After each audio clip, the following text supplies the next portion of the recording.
97.5 WAMZ, Kentucky in this morning show. Chris Randolph Mel, Kenny Chesney out last night, but I guarantee you a lot of people are going to be out tonight at the Josh Turner concert. Am I smiling more than usual? You are smiling a lot more than usual right now. And I say this with love and affection. It's not because of you. Okay, let me ask you a question. And be honest with me. Who's better looking? Josh Turner or Chris Randolph? Now be honest. Be honest. I'm weighing the pros and the cons. Josh Turner. Yeah. Well, that hurt. But I have to. I'm going to go with Josh Turner. You know what? I'm going to go with you too as well. There's a reason, for this distraction. And that's exactly what it is. We have a very lovely surprise for you. The one and only Josh Turner joins us in the studio live this morning. Give it up. Come on, everybody. Hey.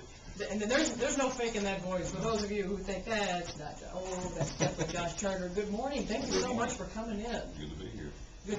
Good to hear those pipes. I'll tell you what, makes me sound like a little mouse squeaking over here on that voice. My goodness. Sound like me during puberty. No, I don't even think I'm that far along. I mean, when did your voice, obviously you have a very deep timbre to your voice, and obviously I'm assuming you didn't come out of the womb with that voice, so. When did they drop? And that's timbre. Most people do say timbre because it's spelled with an I. Oh, but, that's what I know. That's what happens when you can't sing. Well, when I went to Belmont there in Nashville, that was one of the first things I learned. It's like, oh, you pronounce it timbre, and I did not know that. That's basically, basically what that means is the tone of your voice, and my voice didn't change like automatically. It was more of a gradual thing, and it just it was. I remember there was one specific day, and first of all, I'll give you a backstory. I had some vocal problems back in 1996. Yeah, some kind of a legion or something on your vocal. I had a Did I just say legion? I did. I pledge a allegiance. Yeah, so what there was an American Legion on my was I a little nervous? Welcome to my world, guys. Did it really hurt really bad? Was that the worst sore throat ever? It was very painful. It hurt to talk, and fatigue was a big part of it. It just, I couldn't talk for very long without just literally getting fatigued, where I just couldn't hardly talk at all.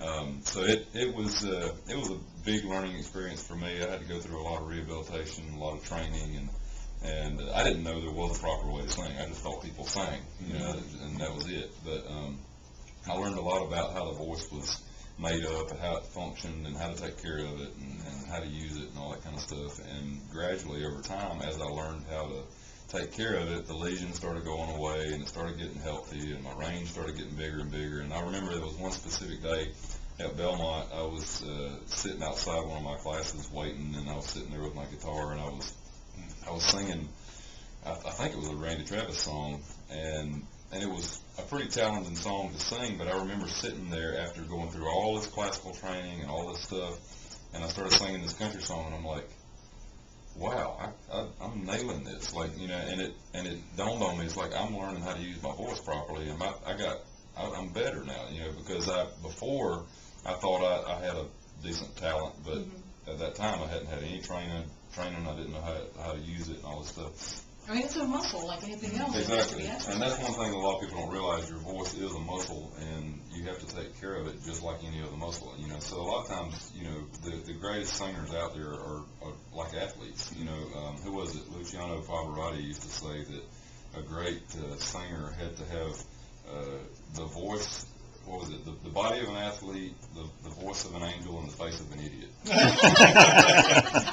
I read somewhere where you had to stay quiet for a long time, obviously, because then you said that you learned to whistle really good. Yeah, I went to Vanderbilt there in Nashville, and they put me on a vocal rest for a year, except for when I went to my classical voice lessons, and so that was brutal to make this country boy from South Carolina sing nothing but classical music for a whole year and not sing or not do anything for a whole year. Like you said, when I was riding around in my truck listening to the radio, I was whistling along to my favorite songs. You really do have a God-given voice. Absolutely, and it served you well. Of course, Haywire, the CD, and All Over Me. Sitting at number 2, that pesky Kenny Chesney will not get out of the way. Yeah, I got some boots on with you kicking out of the way. You know what? There you go. I think you're on to something. I'll help you. I'll hold it. There you go.